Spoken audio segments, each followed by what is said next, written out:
নমস্কার বন্ধুরা, আজ আমি আবার বাজারে গিয়েছিলাম। বাজার থেকে কী নিয়ে এসেছি চলো তোমাদেরকে দেখিয়ে দিই। এখানে দেখো, এই ব্যাগের মধ্যে কিন্তু সব কিছু আছে। এবার ব্যাগের থেকে খুলে খুলে সব কিছু তোমাদেরকে দেখাবো। চলো দেখে নাও।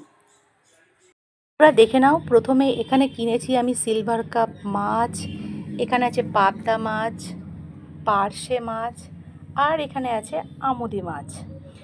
আর এখানে দেখো নিয়েছি আমি ডিম।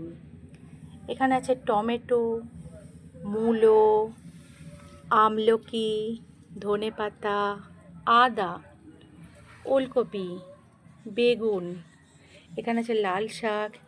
এটা কি বলো তো, এটা হচ্ছে মেটে আলু। আর এখানে দেখো কতটা আমি লঙ্কা নিয়েছি। আর এখানে নিয়েছি একটা বাঁধাকপি, আর এখানে নিয়েছি পাকা কলা। তো এই হলো আজ আমার বাজার। তো আজ আমার বাজার তোমাদের কার কার ভালো লাগলো সেটা কিন্তু অবশ্যই আমাকে কমেন্টে জানিও। টাটা।